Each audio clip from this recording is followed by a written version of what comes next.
Starlets, I'm Sarah from Everyday Starlet. Welcome to my channel. We're bringing a little bit of glamour to everyday life. If you want to join my Starlet squad, be sure you hit that subscribe button. Today we are bringing sexy back. People, that's such a hack line. It really is. I apologize for that. I really do. But you know what? It's May, so you had to have a Justin Timberlake reference. Just gonna say it. Summer is coming and clothing is coming off. That sounds kind of dirty, I guess. I don't know. I've actually been on kind of a sort of health and fitness quest. I just thought it would be a really cool series to actually just like pick a body part. Again, this is sounding really weird, but pick a body part and just kind of tell you how to care for it with, you know, health, fitness, skincare, makeup in some cases, stuff like that. Just sort of like focus on one body part and just do an all-around beauty video for it. So if you guys like the idea of the series, thumbs up. I'm actually going to start with the back, and I'm going to tell you my back is not like my favorite area of my body. I'm kind of glad it's behind me and I don't have to look at it. I'm not someone who's going to be walking around in backless dresses or anything like that. I just want to give you guys some tips along the way for a healthy and beautiful back. So if you want to know all of my sexy back tips, then just keep watching. I'm actually going to start with fitness. I know my back is an area that is not always ideally toned. I carry a lot of my weight in my upper body and in my midsection. So like my legs tone up really easily, whereas like everything from like the waist up does not tone easily. Your back is an area that like if you don't have access to machines because maybe you work out at home, I don't belong to a gym, so I really only have access to like, you know, hand weights and things that I have at home. Your back can be a really difficult area to work out because I do feel like it can handle more weight than a lot of other areas of your body, and you need more weight to strengthen it up than you do other areas of your body, and that can be difficult to do at home. And I do know I picked up, because I've really been loving Jillian Michaels workouts. I've used a lot of them. If you guys want reviews on any individual ones, let me know, but I've been using the Jillian Michaels Killer Arms and Back. These are actually like 3 30-minute workouts. I'm old. I use DVDs. There's 3 different levels. I've done level 1. I really enjoy level 1. I've done level 2. I haven't done level 3 yet, so I can't really speak on that. I do know that Jillian Michaels, the thing about her workouts that I really like, even if you don't like Jillian Michaels, like, you might like her workouts, because I actually like her personality in her workout videos a lot more than I thought I would based on seeing her on TV. I like this because it feels like an overall upper body workout. I feel like a lot of workouts that are just total body, they don't really hit the upper body as much. They focus more on lower body, and I need a lot of work on my upper body, so I like that this is targeted for like arms and back. The great thing about her videos is she always has 2 people behind her, and one is doing like the beginner modified version and the other one is doing a more advanced version. So I feel like even within each workout there are levels to work up to. Like I feel like I started with level 1 and I was kind of doing it like in the beginner way, and then like I've worked my way up to doing level 1 in the advanced way, and that's when I worked up to level 2, and I'm kind of doing that a little bit more beginner. Like, so I feel like, because so many workout videos I feel like you do once or twice and then you're like, all right, I'm done with this. You either get bored with it or you know, you kind of train out of it, like you're better than the video, so you have to move up. And her videos I feel like you get more use out of because I feel like there's always a way to make them harder. So I have to say I really like this.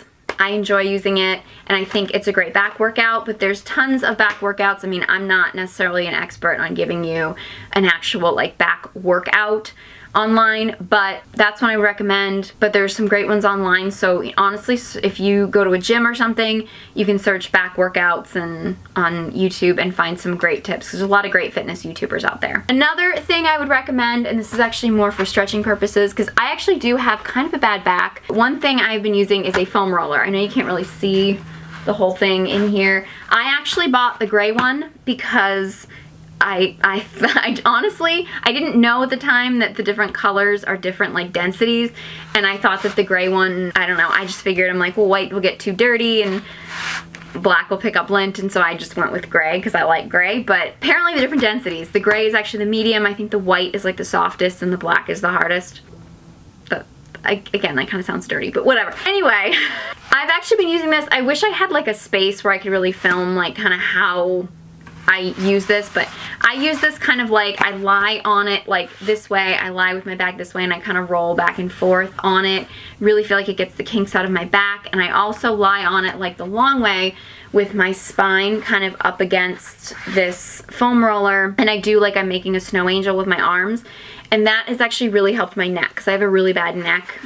Like it curves because I got weight on the front of me. Whatever. That's a whole other story. We'll talk about boobs another day. I've really been enjoying using a foam roller. I think it's really made a huge difference in my back health overall. I don't necessarily think that it's necessarily slimmed it down or anything, but it's made it feel healthier. Next, I want to make a note about diet. Now, obviously, if you want to lose weight, you lose weight overall, blah, blah, blah. We've all heard that before. I made a video actually about kind of discovering that I was kind of doing way too much carbohydrates and cutting back on my carbs and cutting back on my sugar. You can watch that video. I'll link it in the cards. But one thing I noticed, and it happened almost immediately when I cut down on my carbs, I'm not carb free by any means, but I have lowered my carb intake. I've increased my protein, I've lowered my carbs, and I've just been more conscious about my macros, I guess is what you call it in the fitness world. I've been more conscious about it. I don't even know if I'm really in an ideal range, but I do know that I've improved a lot in that area. And almost immediately, the rolls that because I get rolls in my back because I just do. Almost immediately, those slimmed down, and it was like, and I mean, honestly, I cut my carbs because I wanted to get rid of belly fat, and that's kind of my biggest problem area, but like, the rolls in my back slimmed down like really quickly. So if you are experiencing like feeling like you have a lot of like back fat and back rolls and stuff, take a look at your diet, take a look at what you're eating. And I'm not a nutritionist, so I can't tell you what specifically to eat and what not to eat. When I actually went and ended up with a more balanced diet, my back slimmed down really quickly. It's not exactly where I'd like it to be, but the difference was hugely noticeable. So if you are experiencing those back rolls, and everybody's different, everybody's body's different, everybody's gonna like lose weight and gain weight in different areas, but I know for me that really helped. So if it's a problem for you, it might be something that will help you. All right, next we're gonna get to sort of the beauty product area, the skin on your back. I will completely confess, I have suffered from Bacne before, and if you're not familiar with the term Bacne, it's back acne. I know it's gross, it's probably TMI, but you know what? If we don't talk about it, we can't fix the problem. Mine has actually gotten a lot better with age. Not everything gets better with age, people. So some things do. I had acne really, really badly as a teenager, and I had Bacne. I had it on my chest, I had it on my face, I had it on my back. I had acne. Big time. Now, obviously, teen acne and adult acne are different. I'm not going to get into the whole issues with acne and stuff like that in this video. That'll be for a separate video, but it is a little bit different when you're dealing with teen acne and when you're dealing with adult acne. However, whatever product you're using to treat acne, if you have it on your face, likely if you have it on your back, you're probably dealing with it on your face as well. Whatever product you're using on your face, if it's working, you can use it on your back. The skin on your back is actually probably tougher than the skin on your face. So whatever you're using on your face, use on your back. And I do realize it can be very difficult to treat the area on your back. I do know when I was really young and first dealing with it, like my mother would come in and she would actually like put the stuff on my back. And I got to be like the cranky sullen teenager, like leave me alone, and you know, those years. And I got pretty good at like stretching around and getting stuff on my back. So, you know, do the best you can. It's a nice stretch. But there are different things that you can do that I do now. Like I don't get Bacne terribly, but this is just kind of to prevent flare-ups from happening. One thing that's great to use is like a mud mask. I actually like to use ones that maybe might be a little bit stronger than ones that would work on my face. I've never actually used this one on my face, but I do really like Peter Thomas Roth's masks. So I just started using the Irish Moor mud mask because you really want something that's sort of deep cleansing. You'd be amazed that you can get a lot of clogged pores on your back, and some just never turn into acne. They just stay clogged pores. This is purifying, refining, decongesting, hydrating, anything that has sort of, you know, clay or anything like that that'll just kind of draw out impurities, great to use on your back area. But one thing that's really good for using as a body wash if you are somebody who works out a lot, or especially if you're somebody who suffers from Bacne, is something with tea tree in it. This is the Dr. Bronner's hempen tea tree soap. So I've been using this in the shower, and I actually really like scrubbing with, because I feel like it's kind of exfoliating in addition to that. This is the Body Shop Body Polisher. This is not not one that I've used. I actually stocked up on a bunch of these when they did a like sale recently, and I didn't want to show you the one that I had just used because it's like wet in my shower. I really like this. You basically unroll it. It's like a flat sheet, and you can kind of like just put it behind you, kind of like a towel, and kind of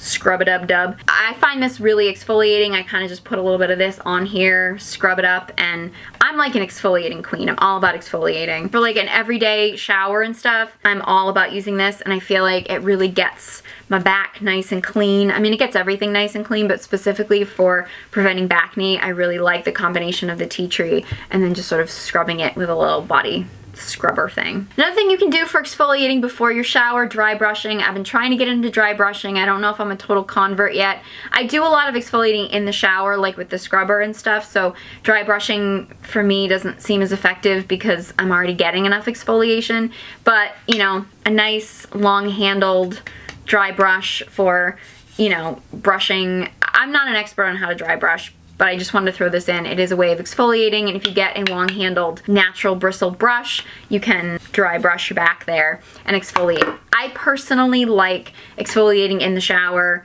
with the scrubber and my tea tree, but that's just me personally. Now, if you're gonna show off your back, there are tanning products and body makeup products that will help you. I'm actually in the process of testing some of those, so I'm actually gonna be doing that in a future video. So be sure you subscribe because a body makeup and a tanning tips video is going to be coming on the way very soon. One thing I want to mention that is a huge tip, and this has been a huge game changer for me, beware of your hair products. Obviously, if you are having a skin reaction to your hair products, that can cause irritation, especially on your back, because you typically are rinsing the products down your back. But one thing that you might want to give a try, after you condition your hair and you rinse your hair out, do a body wash. Either your only body wash, you know, do it after you rinse out your conditioner, or if you've already done a body wash and you're letting your conditioner sit in your hair or anything, just scrub up your back or something after your conditioner. Basically anything to do to like wash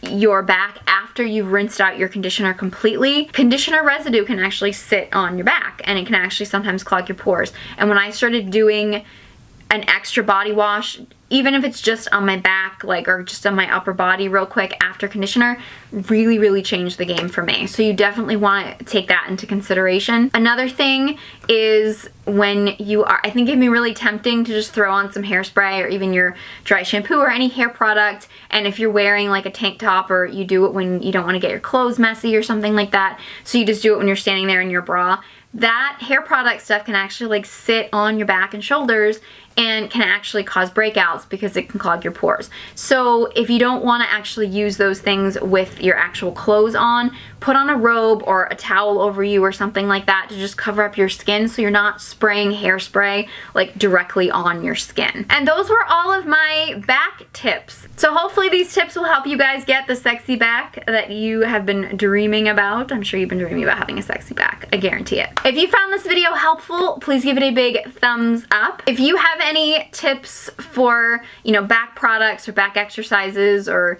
anything like that, or you want to request a body part you want me to focus on, which again sounds really weird, but I kind of really like the idea of the series, so if you guys are excited about it, let me know what body part you would like me to talk about next.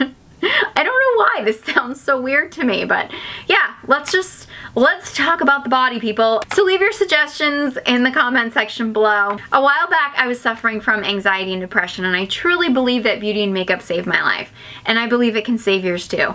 So if you want to join my Starlet squad, be sure you hit that subscribe button. You can follow me on all my social media channels. The links will all be in the description box below, along with links to everything I've mentioned in this video. Thank you guys so much for watching, and I hope you join me next time.